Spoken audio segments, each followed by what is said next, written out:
সুধী দর্শক মন্ডলী, স্বাগত জানাচ্ছি হক আলাপে। আমি রয়েছি আহমেদ সোহেল আপনাদের সাথে যথারীতি। বিডিআর এর সাবেক ডিজি পালিয়ে যেতে চেয়েছিল। আজকে এয়ারপোর্টে তাকে ধরা হয়েছে শেষ পর্যন্ত জনগণের চাপে। জনগণ প্রতিরোধ করে, জনগণ সোশ্যাল মিডিয়াতে তোড়জোড় করে একদম হইহুল্লা মাচিয়ে তারপর তাকে গ্রেফতার করাতে সক্ষম হয়। সরকার কেন জানি বিডিআর বিদ্রোহের পুনর্তদন্ত চাইছে না। বিডিআর বিদ্রোহের সাথে যারা জড়িত তাদেরকে বাঁচিয়ে দেওয়ার একটা চেষ্টা চালাচ্ছে। আশ্চর্যজনক ভাবে সত্য, মহাবিপ্লবী সমন্বয়কেরা এই সরকার চালাচ্ছেন এবং তাদেরই নেতৃত্বে এদেরকে পালিয়ে যাওয়ার সহযোগিতা করা হচ্ছে।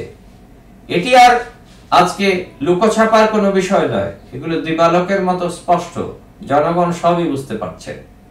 এরা শুধু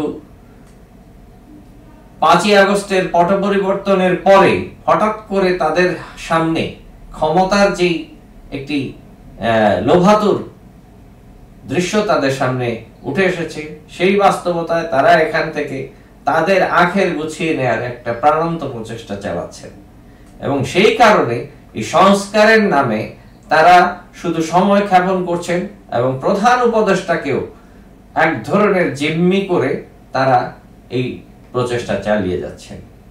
এদের সাথে যুক্ত হয়েছেন যারা কখনোই কোনোদিনও এই ধরনের পরিস্থিতি, এই ধরনের উপদেষ্টা হওয়ার সুযোগ পেতেন না, তারা হয়েছেন। যারা অযোগ্য তারা হয়েছেন।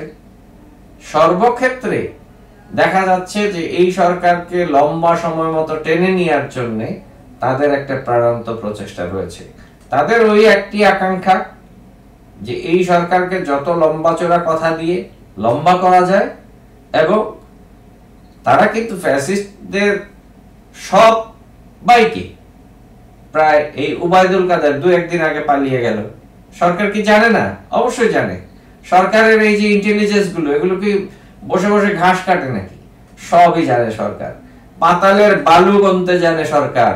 একটা লোক পাড়ায় পালিয়ে থাকতে পারে না, এক জেলা থেকে 10 জেলা ঘুরেও সে পালিয়ে থাকতে পারে না যখন সরকার চায় তাকে ধরে ফেলতে। সুতরাং সবই জানে সরকারের বিভিন্ন সংস্থাগুলো, কিন্তু তাদের এজেন্ডা ছাড়া বাকি সমস্ত এজেন্ডাতে তারা ফ্যাসিস্টদের রক্ষা করার জন্য সর্বাত্মক প্রচেষ্টা চালাচ্ছে।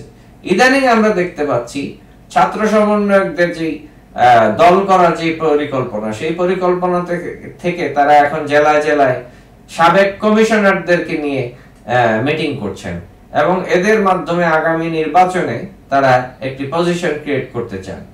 আরো বিভিন্ন ঘটনা হচ্ছে, বিশেষ করে যেসব দল বাংলাদেশের জনপ্রিয় রয়েছে, যাদের ত্যাগ তিতিক্ষা রয়েছে বিগত সময়ে, তাদেরকে অপমান করা, রাজনীতিকে অপমান করা এবং নানা ধরনের বানোয়াট কেচ্ছা সাজিয়ে এদেরকে, বিশেষ করে রাজনৈতিক দলসমূহকে অপমান করার একটি প্রাণান্ত প্রচেষ্টা তাদের মধ্যে লক্ষ্য করা যায়। এরা অনেক উগ্র কথাবার্তা বলে একদিকে ভারতকে খেপিয়ে তুলছে বাংলাদেশের বিরুদ্ধে, এদিকে মায়ানমারের সাথে যারা ন্যূনতম একটি প্রোটেকশনের, যাদের কোনো ব্যবস্থা নেই, প্রায় 70,000-80,000 রোহিঙ্গা আবার বাংলাদেশে ঢুকেছে এবং সীমান্ত প্রায় বাংলাদেশের নিয়ন্ত্রণের বাইরে। আরাকান আর্মিরা সীমান্ত দখল করে বসে আছে এবং তারা তাদের কারণে সেন্ট মার্টিন আমাদের প্রায় দখল নেই বললেই চলে। সেন্ট মার্টিনে যাওয়া আসা কিছুই নেই। সেগুলো প্রতিরোধ করার কি ব্যবস্থা, সেগুলো নিয়ে সরকারের সুস্পষ্ট কোনো বক্তব্য নেই। কিন্তু এরা আবার কলকাতা দখল করার জন্য ঠিকই উঠে পড়ে লেগে যায়। মাঝে মধ্যে একদম মনে হয় এই দিল্লি দখল করে ফেলবে, এই ধরনের কথাবার্তা। দর্শক, ভাবতে অবাক লাগে এইসব কমন সেন্সলেস লোকদের কারণে বাংলাদেশ যদি কোনো কারণে কোনো একটা যুদ্ধে জড়িয়ে পড়ে, তাহলে দেশের কি অবস্থা হবে? সাফার তো করবে বাংলাদেশের জনগণ, এরা তো পালিয়ে যাবে তখন। আজকে যতই বড় বড় কথা হলো, প্রাণ দিতে প্রস্তুত, এই সেই, প্রাণ কে কয়জনে দেয় তা তো জানা আছে। যারা প্রাণ দিয়েছে তারা দিয়েছে, তারা তো কিছুই চাচ্ছে না, কিছু পাচ্ছেও না। 71-এ লক্ষ লক্ষ মানুষ শহীদ হয়েছেন, তারা কি পেয়েছেন বাংলাদেশের কাছ থেকে? ওই রাজনৈতিক নেতৃত্বই সেটির সমস্ত ফায়দা লুটেছে পরবর্তী সময়গুলোতে। তারপরে যতগুলো আন্দোলনে সংগ্রামে যারা প্রাণ দিয়েছেন তাদের পরিবার কি পেয়েছে দেশের কাছ থেকে? এই 24-এর গণঅভ্যুত্থানে যারা প্রাণ দিয়েছেন তারা কি পাচ্ছেন বা কয় টাকা পাবেন সেগুলো দিয়ে তাদের কি হবে? কিন্তু যারা ক্ষমতায় এখন বসে আছেন, যারা নিয়োগ বাণিজ্য করছেন, যারা বিভিন্ন ধরনের সুযোগ সুবিধা ভোগ করছেন এবং করবেন ভবিষ্যতে, তাদের দুরভিসন্ধি সুস্পষ্টভাবে লক্ষ্য করা যাচ্ছে।